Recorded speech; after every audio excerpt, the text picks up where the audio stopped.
वंदे मातरम। आप सभी का नेटवर्क 10 में स्वागत है। मैं हूं संजय गिरी गोस्वामी और आज हम आपको लेकर चलेंगे रायबरेली। जी हां, वहां तेज तरार युवा आईपीएस ऑफिसर हैं श्लोक कुमार। उनसे हम जानेंगे कि इस कोरोना के दौर में पुलिस के द्वारा क्या क्या कार्य हुए, क्योंकि लगातार ये फील्ड में रहे और एक युवा होने के नाते इन्होंने बहुत सारी चीज़ें ऐसी की कि वहाँ युवाओं को जागरूक किया, खासकर वैक्सीन को लेकर।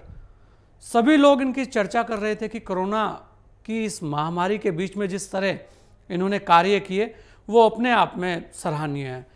श्लोक कुमार जी, आपका बहुत बहुत स्वागत है। धन्यवाद जी श्लोक जी, अभी वर्तमान में हम बात करें तो अभी कोरोना की क्या स्थिति रायबरेली के अंदर आपको लग रही है?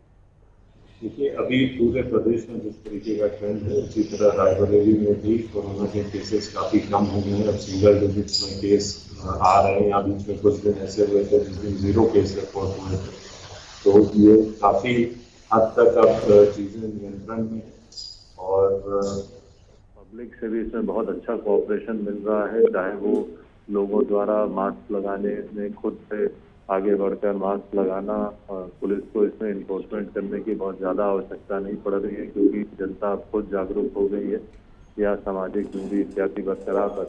तो मिला जुला के आज के डेट में हम ये कह सकते हैं कि ये स्थिति नियंत्रण में बिल्कुल। श्लोक जी, क्योंकि आप युवा हैं, लगातार वैक्सीन को लेकर जो भ्रम था उसे दूर करने के लिए लगे रहे हैं। वर्तमान में वैक्सीन को लेकर क्या स्थिति है, क्योंकि आपके द्वारा दिया गया संदेश शायद युवाओं को आए, और पुलिस के अंदर वैक्सीन कितने प्रतिशत हो चुका है आपके यहाँ?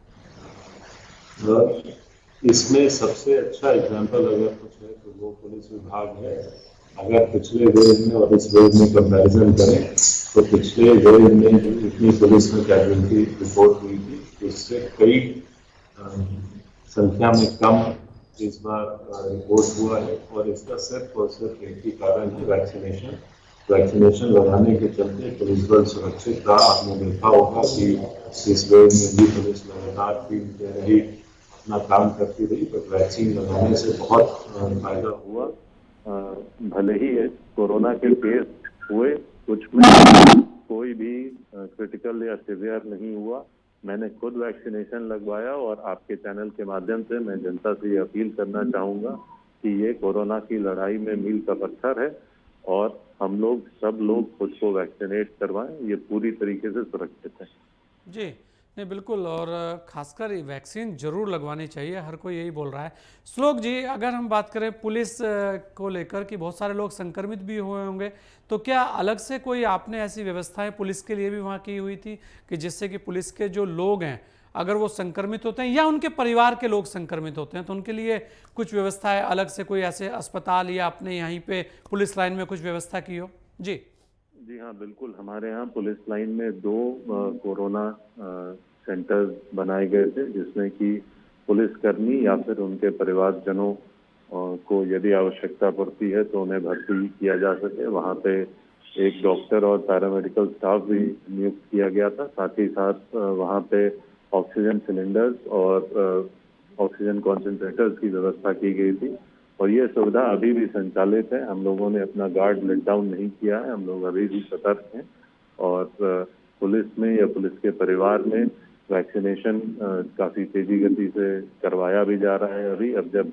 18 से 44 उम्र के लोगों के लिए वैक्सीनेशन जब से चालू हुआ है, तब से पुलिस लाइन में कैंप लगाकर अन्य परिवारजनों का भी वैक्सीनेशन करवाया जा रहा है। जी अच्छा श्लोक जी, अगर हम बात करें, क्योंकि रायबरेली भी बहुत ही महत्वपूर्ण जगह है, वहाँ पर आप कप्तान हैं, लगातार देखने में आता है कि बहुत सारी चीज़ें जो हैं वो खासकर कानून व्यवस्था में, क्योंकि इस तरीके की कोरोना महामारी है कि इसका कोई किसी भी प्रकार की ट्रेनिंग हम तो कहेंगे किसी को नहीं थी। चलो डॉक्टर्स के पास तो फिर भी एक ऐसी स्थिति है कि भाई उन्हें पता है कि वायरस से किस तरीके से बचना है, लेकिन पुलिस के लिए एक नए तरीके की हम कहेंगे कि ये महामारी है। उसके अलावा और सारी चीज़ें कंट्रोल करनी है, क्राइम पे भी नज़र रखनी है और इसके साथ भी लड़ाई लड़नी है, और उसके अलावा जो कोरोना कर्फ्यू है उसका भी पालन कराना है और बिना किसी विवाद के।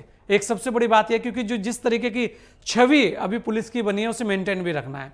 तो ऐसे में अब जो तीसरी लहर की बात हो रही है, भगवान न करे ऐसे कोई तीसरी लहर आए, लेकिन जो हो रही है, क्या कोई ट्रेनिंग या इस तरीके की व्यवस्थाएं पुलिस को भी दी जा रही हैं सिखाया जा रहा है कि भाई कैसे अगर तीसरी लहर आती है तो अपने आप को भी बचाना है और लोगों को भी बचाना है।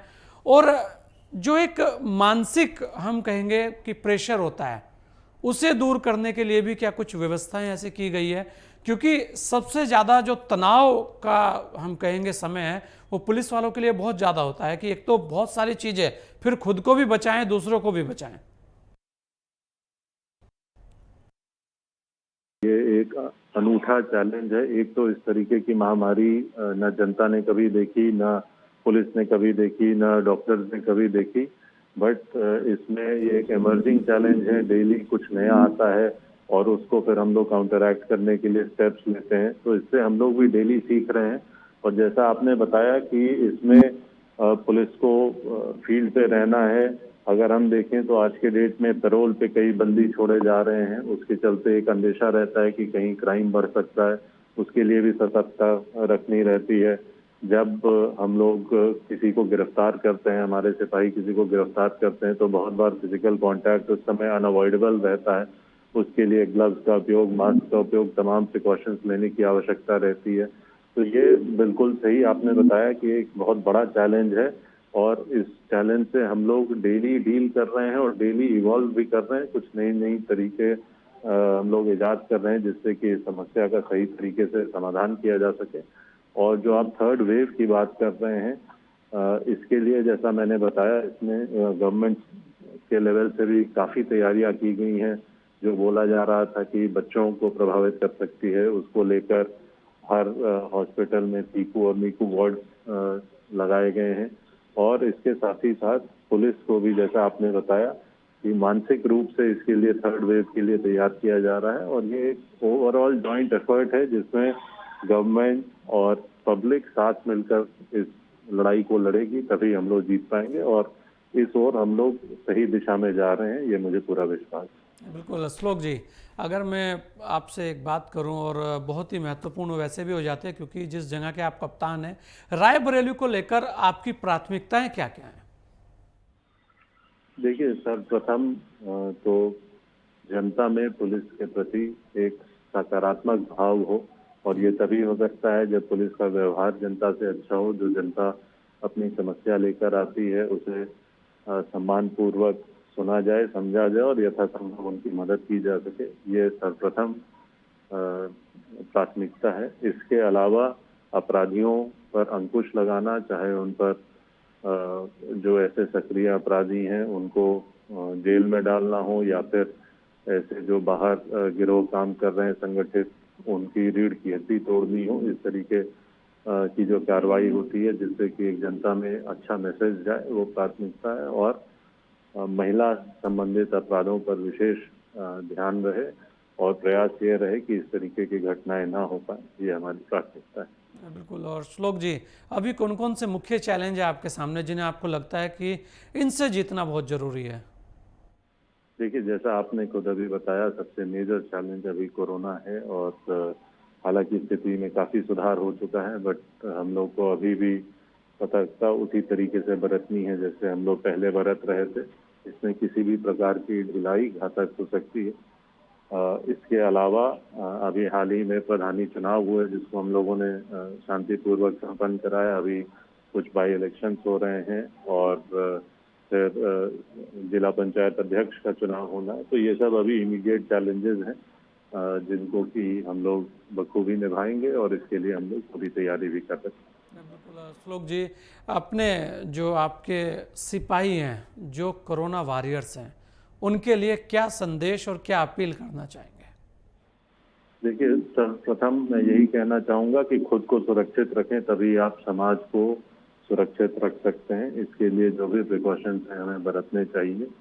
डेली हमें ये काम करना है तो खुद को डेली याद दिलाना पड़ेगा कि ये जो सावधानी है, चाहे वो मास्क और ग्लव्स लगाना हो, चाहे वो सामाजिक दूरी बरकरार रखना हो, नियमित रूप से हाथ धुलना, साफ सफाई रखना, ये हमें खुद को डेली रिमाइंड करना पड़ेगा। और सिर्फ खुद ही नहीं करना है, लोगों से करवाना भी है।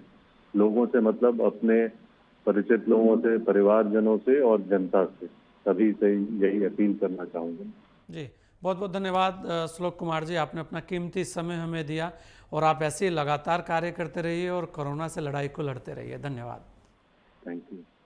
तो ये थे हमारे साथ रायबरेली के एसपी श्लोक कुमार, युवा चेहरा है वहाँ, और बहुत ही हम कहेंगे कि लगातार पूरे कोरोना के इस काल में कार्य करते रहे, लोगों को जागरूक करते रहे, खासकर युवाओं को वैक्सीन को लेकर। और सभी कह रहे हैं, हम भी यही कह रहे हैं कि वैक्सीन जरूर लगवाएं और जो कोरोना की गाइडलाइन है उसका पालन करें। इस खास मुलाकात में इतना ही, दीजिए मुझे इजाज़त। जय हिंद।